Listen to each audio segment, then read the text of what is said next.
नमस्कार।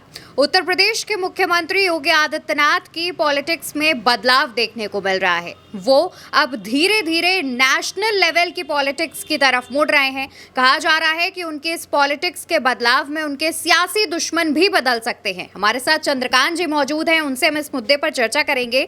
चंद्रकांत जी, आखिर योगी आदित्यनाथ अचानक पॉलिटिक्स में बदलाव क्यों कर रहे हैं? देखिए, अगर आप इसको कहेंगे कि अचानक बदलाव हो रहा है तो ये अचानक हुए बदलाव नहीं है। ये बदलाव पिछले, आप ये कह सकती हैं कि पिछले साल भर से इसकी कोशिश की जा रही थी। कैसे की जा रही थी वो मैं आपको बताता हूँ। और जो आपने सवाल किया कि क्या वो अपने सियासी दुश्मनों को भी बदल रहे हैं, तो जाहिर सी बात है उन्होंने अब ये समझ लिया है कि क्योंकि योगी आदित्यनाथ 2 बार उत्तर प्रदेश के मुख्यमंत्री बने, लगातार रिपीट होने वाले पहले मुख्यमंत्री हैं, 8 वर्ष का कार्यकाल पूरा करने वाले पहले मुख्यमंत्री, इतना लंबा कार्यकाल किसी ने नहीं पूरा किया, तो योगी के नाम उपलब्धियां तो तमाम हैं।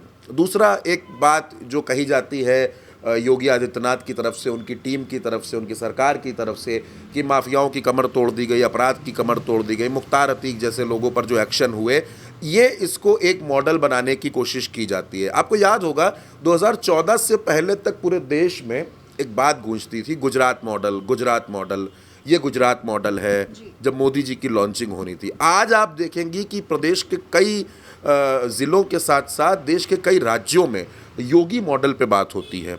बिहार में अभी हमने देखा कि भाजपा के विधायकों ने ही बयान दिए कि हमको योगी मॉडल चाहिए।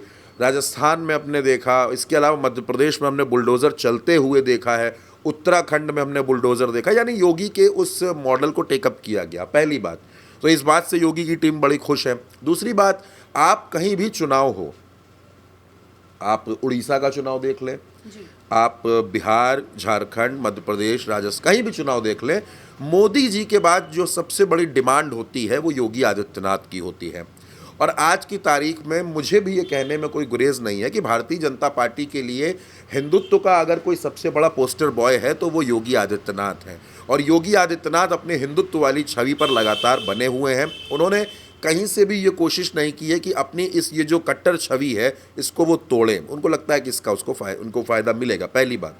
दूसरी बात, अगर आप योगी आदित्यनाथ को पिछले 1 महीने से देख रही हैं, अगर 1 महीने से उनके भाषण, उनके बयान, इन तमाम चीज़ों को आप देख रही हैं, तो इसी मार्च के महीने में योगी आदित्यनाथ ने 3 स्टेटमेंट दिए। पहला स्टेटमेंट वो ये देते हैं कि वो गोरखपुर जाना पसंद करेंगे। दूसरा स्टेटमेंट वो देते हैं कि अगर राम काज के लिए, राम मंदिर के लिए सत्ता गंवानी पड़े तो उन्हें इसका कोई समस्या नहीं है, कोई मलाल नहीं रहेगा। दूसरा बयान ये था।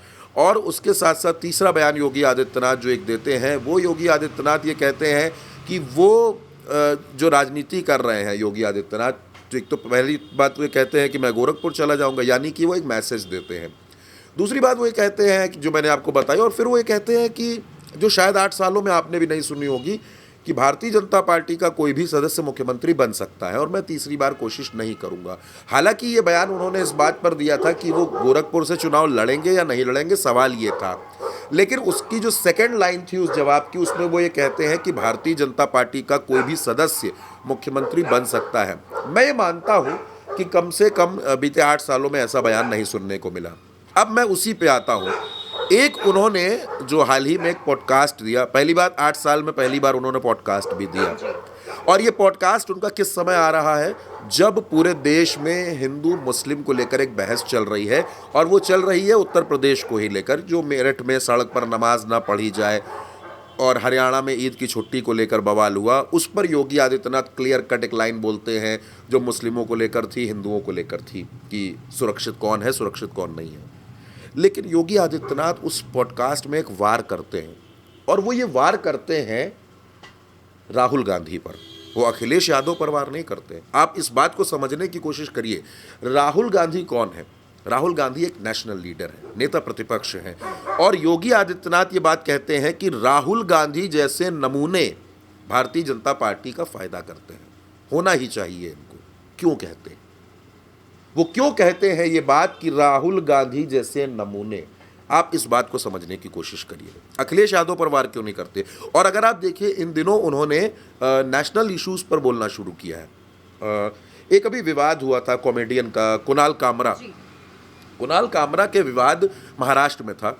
एक नाथ शिंदे पर उनकी टिप्पणी थी और उसके बाद पूरा बवाल हुआ। योगी आदित्यनाथ उस पर भी बयान देते हैं। क्यों? क्योंकि जब कुणाल कामरा का कहीं जिक्र होगा मीडिया के किसी चैनल में, तो योगी आदित्यनाथ का वो बयान लोग चलाएंगे कि उत्तर प्रदेश के मुख्यमंत्री का ये कहना है। जब राहुल गांधी की कोई खबर होगी तो योगी आदित्यनाथ का वो बयान चलेगा कि योगी आदित्यनाथ का ये कहना है। इसका फ़ायदा क्या है? इसका फ़ायदा ये है कि नेशनल मीडिया में, हालांकि योगी आदित्यनाथ, मैं ये कह सकता हूँ दावे के साथ, क्योंकि तमाम चैनल्स में हमने भी काम किया है, इन 8 सालों में योगी आदित्यनाथ हमेशा हेडलाइंस में रहे हैं। उत्तर प्रदेश हमेशा सुर्खियों में रहा है और रहेगा, क्योंकि बड़ा राज्य है और योगी आदित्यनाथ रहे हैं। लेकिन अब योगी आदित्यनाथ अपनी नेशनल ब्रांडिंग करना चाहते हैं। योगी आदित्यनाथ ये चाहते हैं कि अगर गुजरात में कोई भारतीय जनता पार्टी का समर्थक है, अगर मध्य प्रदेश में कोई भारतीय जनता पार्टी का वोटर है, अगर राजस्थान में कोई सपोर्टर है, तो उसके जहन में योगी आदित्यनाथ का चेहरा होना चाहिए। और एक जो सवाल सबसे बड़ा है, जिसके आगे सबसे बड़ा क्वेश्चन मार्क लगा हुआ है कि नरेंद्र मोदी के बाद कौन, मोदी के बाद कौन? ये सवाल तब भी था जब अटल जी राजनीति में सक्रिय थे, जब आडवाणी जी राजनीति में सक्रिय थे, कि अगला कौन होगा। और ये सवाल एक बार फिर खड़ा हो रहा है कि अगला कौन होगा। अब वो अगला मौका 2029 में मिलेगा या 2029 से पहले ही मिल जाएगा, क्योंकि 75 साल वाला फॉर्मूला भी है। योगी आदित्यनाथ उसके पहले अपनी इमेज की ब्रांडिंग करना चाहते हैं। अगर आप ये सोचती हैं कि वो गोरखपुर जाने की बात कह रहे हैं तो 27 में भारतीय जनता पार्टी हार जाएगी, वो गोरखपुर चले जाएंगे, ऐसा नहीं है। योगी आदित्यनाथ ये ब्रांडिंग इसलिए करना चाहते हैं ताकि जब कभी भी मोदी के बाद के सवाल की चर्चा हो, तो अगर अमित शाह के नाम को कोई एक लॉबी चलाए, तो योगी आदित्यनाथ का नाम भी चलना चाहिए प्रधानमंत्री के लिए और नेशनल पॉलिटिक्स के लिए। हाल फिलहाल चर्चा ये हुई कि योगी आदित्यनाथ को राष्ट्रीय अध्यक्ष बना दिया जाएगा, लेकिन इस बात से बहुत से लोग इत्तेफाक रखते नहीं हैं। और मैं एक बात और आपसे कह रहा हूं कि आज की तारीख में आरएसएस के पास भारतीय जनता पार्टी के बाद आफ्टर नरेंद्र मोदी योगी आदित्यनाथ से बड़ा चेहरा नहीं है।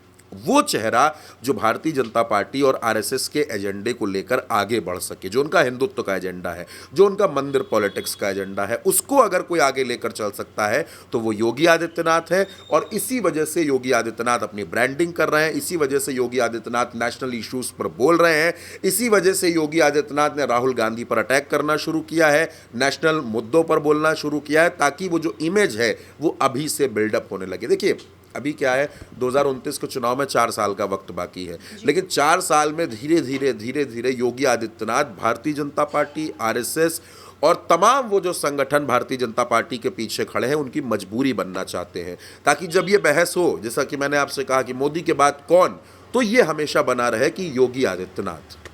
बिल्कुल। और जिस तरीके से योगी आदित्यनाथ धीरे धीरे करके अपनी इमेज बिल्डिंग पर काम कर रहे हैं, नेशनल इश्यूज पर बात कर रहे हैं, उसके बाद से ऐसा लग रहा है कि जाहिर तौर पर वो किसी रणनीति पर काम कर रहे हैं। और इसी से रिलेटेड हमारे साथ जानकारी भी चंद्रकांत जी ने शेयर की है। अब इस जानकारी पर आपका क्या कहना है, नीचे कॉमेंट सेक्शन में बताइएगा। और साथ ही ये वीडियो आप उल्टा चश्मा यूसी पर देख रहे हैं तो चैनल को सब्सक्राइब करना बिल्कुल मत भूलिएगा।